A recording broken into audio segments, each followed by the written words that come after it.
Yesu ashimwe waramutse neza uyu n'umunsi wanjye uyu n'umunsi wawe kubera umunsi mwiza nongere ngushimire guha Kristo agaciro mu buzima bwawe bityo bigatuma ugira umwanya mu ijambo ry'Imana cyangwa se agaciro ijambo ry'Imana ntabwo waba uhaye Imana cyangwa Imana ifite umwanya ukomeye mu buzima bwawe ngo butagira aho uhurira n'ijambo ry'Imana mu buryo buhagije cyangwa rero bikakubera ubuzima bwa buri munsi mu minsi ufite hano ku isi. Turacyari gusoma igitabo cy'ubuhanuzi bwa Yesaya, ni igitabo gifite ibice byinshi, tugeze ku gice cyaho cya 41 kuva ku murongo wa mbere ngo mwabirwa mwe ni mucecekere imbere yanjye, abanyamahanga basubiremo imbaraga nshya, bigire hafi bavuge maze duterane tuburane. Ninde uhagurukije uva iburasirazuba akamuhamagaza gukiranuka ngo agere ku birenge bye, amugabije amahanga, amuha gutwara abami, abagabiza inkota ye, ibahindura nk'umukungugu, abagabiza n'umuheto we, abahindura nk'ibishingwe bitumurwa. No murongo wa kabiri musobanuro bwa Bibiliya bivuga ko biberekeza ku mwami Kuro, ko ari Imana yari yaramuhaye gutwara ndetse no kunesha. Ngo arabirukana akahanyura amahoro anyuze mu nzira atigeze gukandagiramo. Ninde wabikoze akabisohoza agategeka ibihe uhereye mbere na mbere? Ni njye Uwiteka wa mbere n'uw'imperuka ndiwe. Muri make iki gice kiravuga gukomera kw'Imana n'intege nkeya zibigirwamana cyangwa se zabiringira ibigirwamana. Reka turebe aya magambo muri Bibiliya ijambo ry'Imana kuva ku murongo wa mbere kugeza ku murongo wa 4. Aravuga ngo mwabituye ibirwa mwe ni mucecekere imbere yanjye, mwabanyamahanga mwe ni mugire akanyabugabo, ni muze imbere yanjye muvuge, ni muze duhure tuburane, uko ni Uhoraho avuze. Ninde wahagurukije umutabazi amukuye iburasirazuba? Ninde wamuhamagaye ngo amube hafi? Ninde wamweguriye amahanga? Ninde wamuhaye gutsinda abami? Yabahinduye umukungugu akoresheje inkota ye, yabatatanyije nk'ibyatsi bitumuwe n'umuyaga akoresheje umuheto we. Yarabakurikiranye ntibagira icyo bamutwara, yabakurikiranye adakoza ibirenge hasi. Ninde wabiteguye akabishyira mu bikorwa? Ni wa wundi waremye abantu kuva mu ntangiriro. Njye Uhoraho nari ndiho uhereye mu ntangiriro, nzaba ndiho kugeza ku iherezo rya byose. Mu by'ukuri iyi mirongo iragaragaza ubutwari bw'Imana ndetse iragaragaza uburyo umuntu ukomereye mu isi ari Imana ibimuhaye gukomera.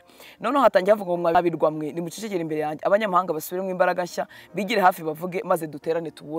Mu yandi magambo bibwiraga ko ari abanyembaraga, ariko Uwiteka bahamagariye kuza imbere ye kugira ngo abereke gukomera, abereke imbaraga, abereke ko uyu mwami wakomeye Imana igakoresha amaboko ye, ikamuha intwaro zikomeye, igakoresha inkota ye kugira ngo aneshe, ko ari Imana ubwayo yari imushyigikiye. Ni muze duhagarare tuburane. Uyu munsi ibintu byigira Imana biba byinshi, harimo amafaranga, harimo abakomeye, harimo kwamamara, harimo ibintu bitandukanye, ariko reka nkubwire Uwiteka birusha imbaraga byose, kandi nta kintu gikomerera mu isi ngo kigira ububasha Uwiteka atagihaye imbaraga mu gihe cyacyo. Babiteye agahinda rero kuba ikintu cyakomerera mu isi cyangwa umuntu yakomera mu isi ariko akaberwa ko ari Imana imukomeje. Ndahamya ko umutima wa Kuro uhaguruka gukora ntabwo yari azi ikimuteye gukora, yari azi ikimuteye imbaraga, ariko yaje kumenya ko ari Uwiteka uha amaboko ye gukomera, cyangwa ari Uwiteka uhaye ubwambi bwe gukomera.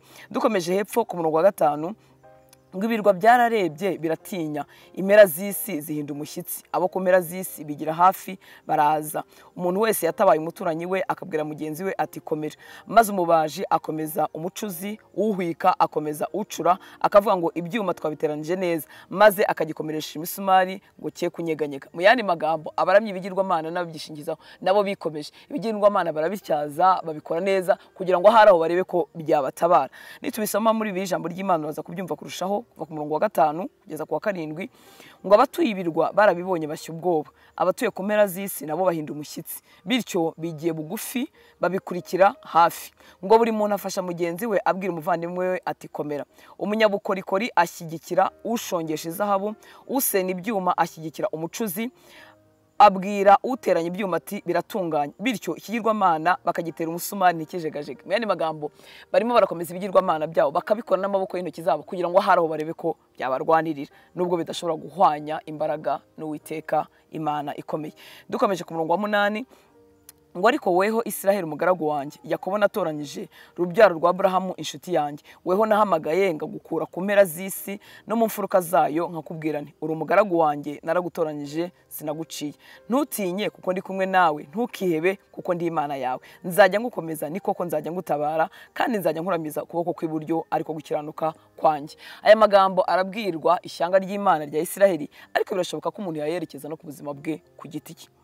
ngo ariko wowe Isiraheli umugaragu wanjye, Yakobo natoranyije urubyaro rwa Aburahamu inshuti yanjye, weho nahamagaye nkagukura ku mpera z'isi no mu mfuruka zayo, nkakubwira nti uri umugaragu wanjye, naraguteranyije sinaguciye, ntutinye kuko ndi kumwe nawe. Niki cyatumaga Imana ibabwira aya magambo yo kubatinyura cyangwa yo kubamara ubwoba? Nuko bari mu bihe bitaboroheye, baranyazwe, barakandamijwe, bari mu bunyange cyangwa se barimo baravayo, kuko ubuhanuzi bivuga ko bishobora kuba barabwandikiwe barimo bavayo cyangwa se babukirimo, ariko Uwiteka ababwira ko azabarwanira. Ntutinye kuko ndi kumwe nawe. Aya ni amagambo yabwirwa n'ubuzima bw'umuntu ku giti cye.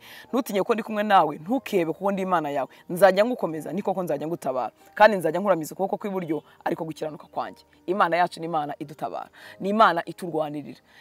Binyura umutima, bikazana ubushizi bw'amanga no kuryoherwa mu rugendo rw'agakiza iyo umuntu azi ko Uwiteka ari Imana ye, ari umutabazi we, ko Uwiteka atamuri kuri. Ku murongo wa 11 aracyabahumuriza ngo dore abakurakariye bose bazakorwa n'isoni bamware, abagutonganya bazahinduka ubusa ndetse bazarimbuka, abakugisha impaka uzabashaka ubabure, kandi abakurwanya bazahinduka ubusa babe nk'ibitariho. Kuko njyewe Uwiteka Imana yawe nzagufata ukuboko kw'iburyo nkubwire nti witinya, ndagutabaye. Iyo Uwiteka dutabaye, igihe cyo gushyirwa mu bikorwa cy'imirimo y'amaboko ye kigeze ku buzima bwacu, ibyaturwanyaga byose bihinduka ubusa. Yewe turabishaka tukabibura, nkuko ari mu hanuzi arimo abwira Abisiraheli, ibyaguteraga ubwoba n'ibyagutinyishaga uzabishaka ubibure. Igihe cy'Imana cyo gutabara ubuzima bwawe, ubuzima bw'abamutegereza n'abamwizera kijya kigera, hanyuma ibyagutinyishaga n'ibyakurwanyaga n'ibyakurushaga imbaraga wabikebuka ntubibone. Ngo abakugisha impaka uzabashaka ubabure, kandi abakurwanya bazahinduka ubusa babe nk'ibitariho. Kuko njyewe Uwiteka Imana yawe nzagufata ukuboko kw'iburyo nkubwire nti witinya, ndagutabaye. Reka ibyo bintu bikorwe ku buzima bwawe uyu munsi. Ku murongo wa 14 ngo witinya Yakobo wa munyorogotowe, namwe bagabo b'Isiraheli ninjye uzagutabara, niko Uwiteka avuga, kandi ni Uwera wa Isiraheli umucunguzi wawe. Dore nzakugira umuhuzo mushya ubugi ufite amenyo, uzahura imisozi ukayimenagura n'udusozi ukaduhindura nk'ibishingwe, uzabigosora umuyaga ubitumure, umuyaga wa serwakira ubitatanye, nawe uzishimira Uwiteka wiratane Uwera wa Isiraheli. Mu yandi magambo, wahoze ari umunyantege nkeya agiye kuba umunyembaraga, agiye kuba hejuru y'amahanga yamurwanyaga. Ngo witinya Yakobo wa munyorogoto. Munyorogoto no kwerekana akantu k'intege nkeya, akantu kadafite imbaraga. Witinya Yakobo wa munyorogoto. Murabizi umunyorogoto umuntu awusyonyura n'ikirenge, ntwafite amagufwa, nta kintu ufite ugahita urangira.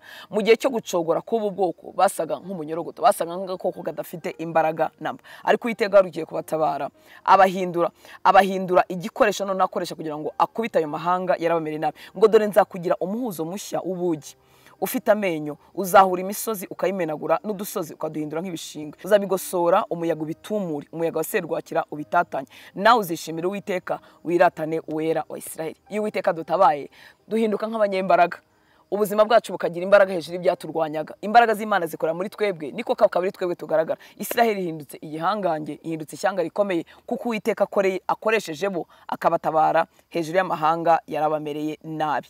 Uyu murongo wa 14 wavuze ngo witinya Yakobo wa munyorogotowe, namwe bagabo b'Isiraheli ninjye uzagutabara, niko Uwiteka avuga, kandi niwe Uwera wa Isiraheli umucunguzi wawe. Aha ngaha iri jambo bakoresheje mu Giheburayo havuga ngo ninjye uzagutabara, ni nkaho ni umutabazi wabo bwite. Ni nkuko umubyeyi w'umugabo yahagurikira kuburanira umuryango we yitirirwa, kuko Isiraheli ari umuryango w'Imana. Iyo tuhindutse umuryango w'Imana, Imana ibifite ibishinzwe kuturinda, ibishinzwe kudutabara, nkuko umupapa w'umuryango ashinzwe gukavaringa umuryango we, kuwutabara no kuwurengera. Nihanga avuga ngo Uwiteka njyewe Uwera wese ni njyewe uzagutabara, ni njyewe ufite inshingano zo kukurwanirira no gutabara. Cyangwa umutima wawe ugatekana, ukamenya ko kuva wahinduka kuba umwana w'Imana, Uwiteka afite inshingano zo kukurwanirira no kugutabara. Ku murongo wa 17 abakene n'abatindi bashaka amazi bakayabura, ururimi rwabo rukagwa umwuma, njyeweho Uwiteka nzabasubiza, njyewe Imana ya Isiraheli sinzabahana. Nanone kuko ryari ishyanga ritsikamiwe riri munsi y'ubutware bw'andi mahanga, niyo mpamvu bagenda bakoresha inshuro nyinshi ijambo abatindi n'abantu badafite kivugira. Bwari bwahindutse ubwoko budafite kivugira.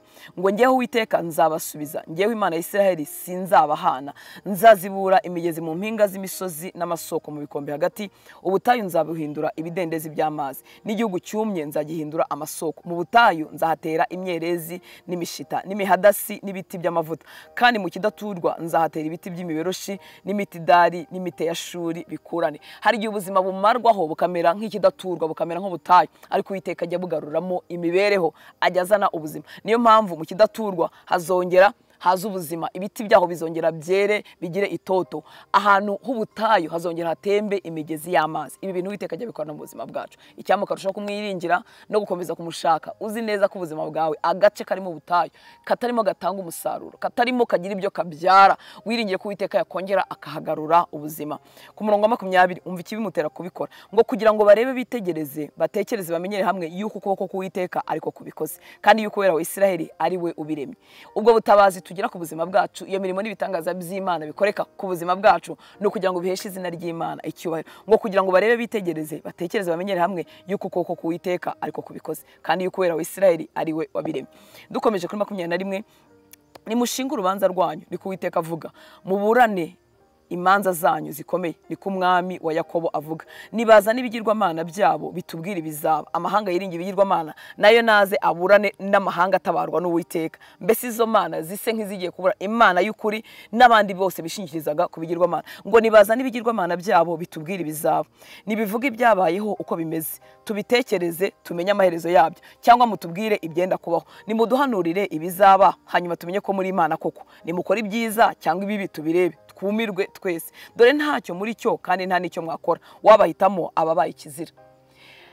Mahanga yishingikiza kubigirwamana arimo araninurwa mu yandi magambo. Ese izo mana zabo zitavuga, zitamenya iby'igihe kizaza, zitamenya ibizaba, ndiziseruke nono zigaragare, ngo ariko ntacyo biri cyo, ntacyo byakora, haba ikiza cyangwa ikibi. Biteye agahinda kuba umuntu yakwishingikiriza kutuntu yahawe n'abapfumu, kutuntu yakuwe mu nzira y'abapfumu, akumva tuzamurinda. Kandi ijambo ry'Imana rivuga ngo ari ikiza ntibakibasha, ari ikibi ntago bakibasha, nta mbaraga bafite. Ariko umurengezi wacu afite imbaraga zinyuranye ibihe, zihindura ibihe, zihindukiza imitima y'abantu, zigenga buri situation iyo ari yo yose. Icyamuka mwiringira kurutaho.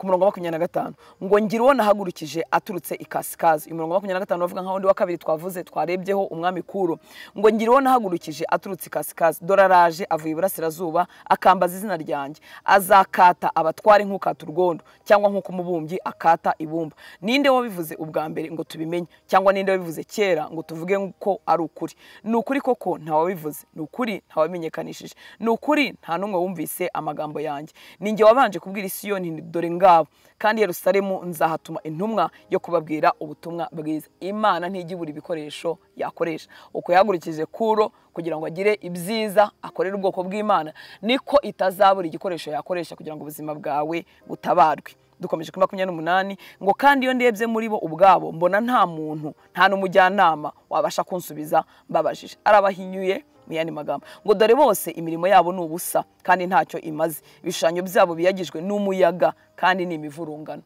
Uwo kwiringirwa n'indi ni Imana umuremyi w'ijuru n'isi wenyine. Satani ajya atanga ibintu bimeze nk'ibihembo by'igihe gitoya, ariko twabyita ibihendo, ibintu umuntu ashukisha abantu ariko bitarama kandi bidafite umumaro w'Uwiteka. Wibyiringira nubwo waba ugereranijwe, nubwo wabona Uwiteka atinze kutabara, wihitamo kwiringira inzira z'ibigirwamana. Imana iguhe umugisha, urakoze mu ijambo ry'Imana. Reka ibyabwirwaga ishyiraho nk'ishyanga ry'Imana uyu munsi ubyerekeze ku buzima bwawe, kuko nawe uri ubwoko bw'Uwiteka. Imana iguhe umugisha, ugira umunsi mwiza.